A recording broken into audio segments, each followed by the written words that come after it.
bitter disappointment in a Game 7 defeat Friday night in Tampa is none other than Matt Martin. Matt, you're stuck with me. Jerry, Greg's out along with the Booms. How are you? I'm good, Jerry. How you doing?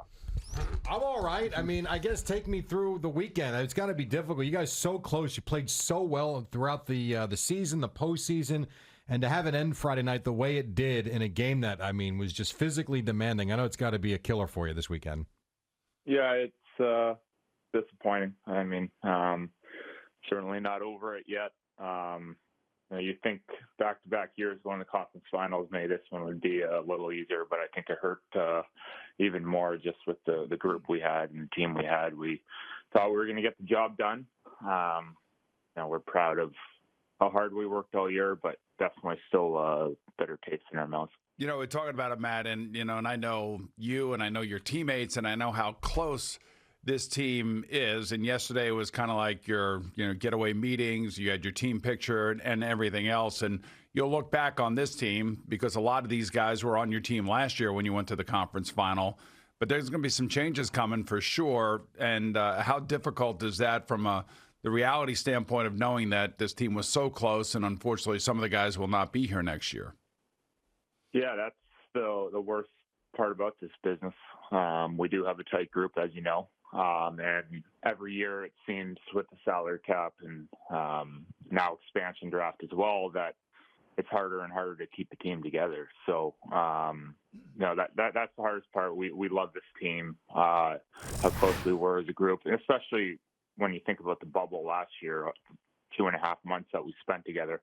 We thought we were close prior to that, and then you spend that much time together and go on that type of run, you get even closer. And then to have another opportunity this year against the same team, and we really believed that we were going to win.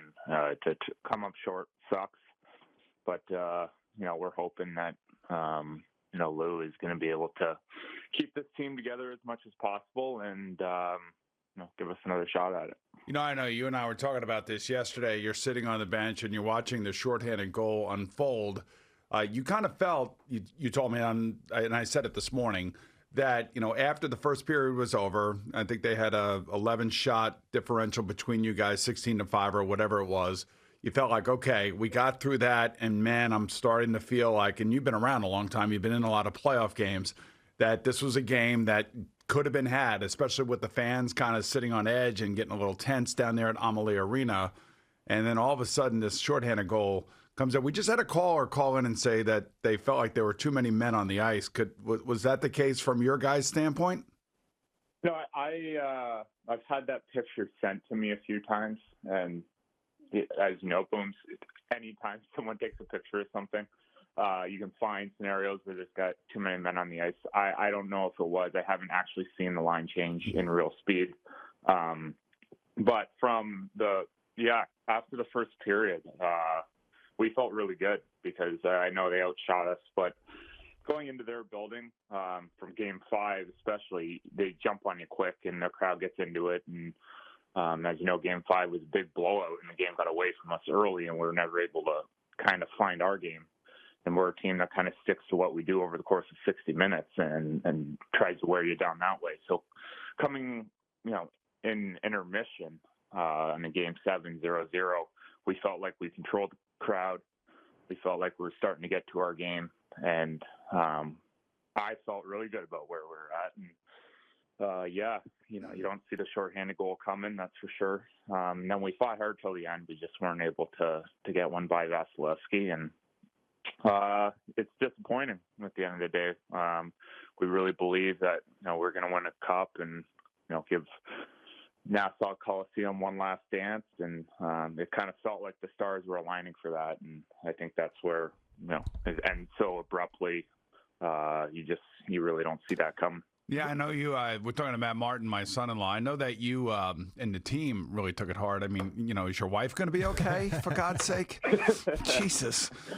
Yeah, I think all the girls were pretty upset, after it because they support us all year, obviously, and put a lot of time and effort at home. Hey, you're out there playing. You're not thinking. They're watching the entire thing. It's probably more emotionally demanding on them going through it. Listen, I've been out for games in the past and never games to those magnitudes, but I've been out for them, and the anxiety is definitely a lot worse when you're sitting on the sidelines with no control over what's going on. So no question. Yeah, it's definitely a lot easier being in the game emotionally than watching it and being that invested in it. So yeah, I would definitely rather be playing than be in love with the team and watching. That's for sure. Couple more from Matt Martin here. Islanders fall in Game 7 Friday night. How, just put into words how physically demanding a series like that is against that team that can just throw player after player, and I mean star player at you, and then the goaltending that they have as well, and you're trying to battle through 60 minutes every night. Yeah, every series gets a little more demanding, and in some ways you kind of become numb to it. You prepare for playoff hockey, and I feel like after the first series, you're feeling a little banged up, and then the deeper you go, the more numb you kind of get to the whole thing, and the speed of playoff hockey is faster, and each round gets better, and I mean that's a juggernaut team we just played. Stanley Cup champions for a reason, and they're deep in all areas, but we feel like we're deep in all areas too, and both teams going at each other over the course of 7 games, and they were able to get that last goal and find a way to move on, and now they have another tough one against Montreal. Matt, I'll tell you this. I'm sorry, Boomer, real quick, because our producer Al, who you speak to all the time, hates sports. He was locked in Friday night. Yeah, he was. He was totally locked in. How about that? Yeah. It was amazing. Yeah, He's the guy that got hit in the shin with a ball and basically missed an entire softball season. Listen, I played some softball with Al. I know how he feels about sports. It was a bone bruise. I mean, you guys don't.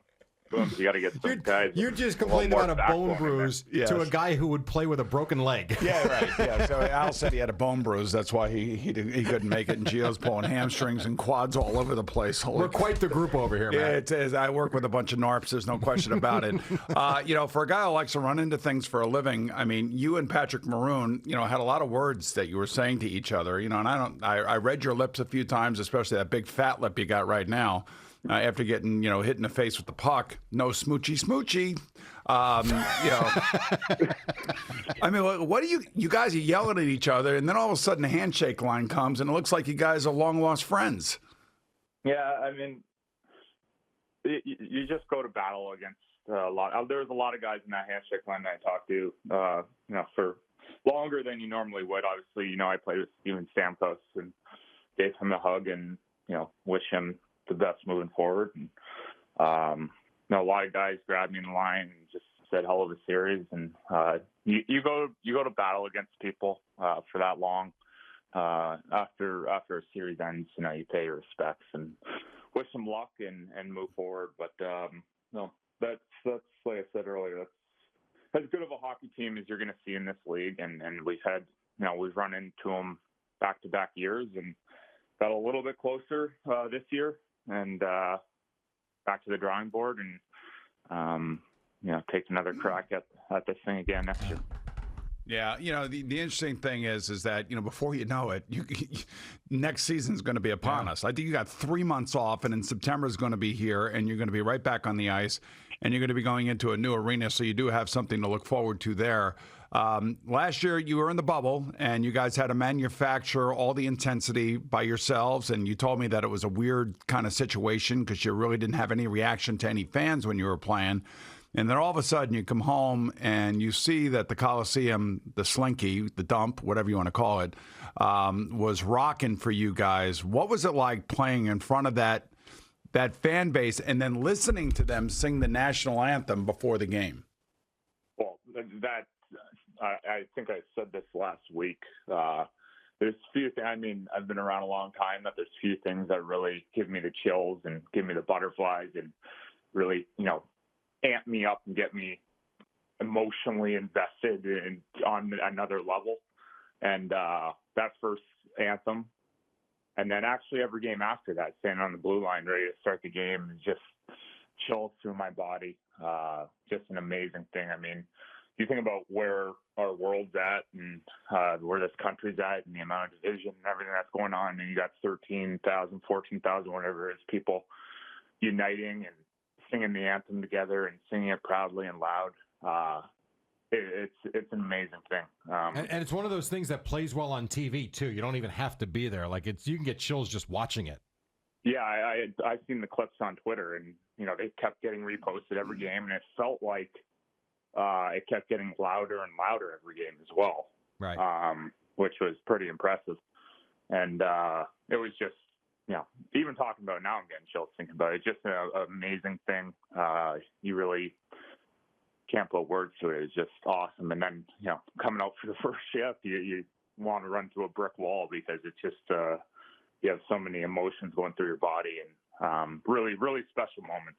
Last thing for me, I know you talk about the Coliseum. Excited about the new building, or just, sad that you're leaving the old one? Or both? Yeah, I think we're excited, really excited, and I think our fans should be excited. Coliseum, obviously, a lot of history, amazing atmosphere, but I can't imagine the bathroom lineups and the amenities and then the things that our fans have missed out on over the last how many years. So I think they've tried to do the new arena. They've tried to build it to really capture the same type of noise and harness that atmosphere. But with all the new bells and whistles and the things for the fans to enjoy with bars and amenities and a lot more bathrooms and all those things. So we'll miss the Coliseum because there's just been so many great memories there. But, life moves on, and it's time to make some new memories in a new building. It's good. This is a good way of looking at it. And final thing for me, of course, Craig Carton has to interject himself into this whole thing. And he sent me a text this morning. I don't know if you realized that you were up for the Pulse of the People Award. Did you realize that? Yeah, I saw that. I didn't appreciate how he kind of nominated me there. It kind of gave me said that I have no talent. Right. Play, but Jeez. I remember whooping his butt on a golf course. No, you damn straight you whipped his butt on a golf course. And, believe you me, if you want to punch him in the face the next time you see him, you can do us all a favor. Look, Craig only plays 4 holes, though. Well, yeah, that's because I'll never forget. I got off to a little bit of a rocky start, and Boom just said, listen, you got to stay the course. Much like Barry Trotz would say to us, he said, you just got to stay the course, play your game, because I guarantee you, Craig Carton will fall apart. By the fifth hole, I think he put 6 balls out of play. He could no longer even focus on the game. Right. And that's when the phone starts. I think the match is over by the 13th hole. So it worked out in the end. Good coaching by Bums. He was definitely dormy. There was no question about that. Matt, I gotta tell you, you're my son-in-law, so obviously I was rooting for you. But I think I speak for all hockey fans in the general area that the last 2 years, especially through the pandemic and the bubble, and then this run this year on top of that, and to watch your fan base, like you said, sing the national anthem while you were fortunate enough to be standing on the blue line as you would start the games for the Islanders. I think, that was awesome. And we do have another special caller that would like to interject himself now verbally. So, Matt, if you would hold on for a minute. Just hang out. We'll listen to Craig's side of the story, if that's okay with you. Hi, Craig. Perfect. With hi, Craig. You had a lesson on the course. The guy was grabbing your hips, turning you right to left and right to left. You cheated.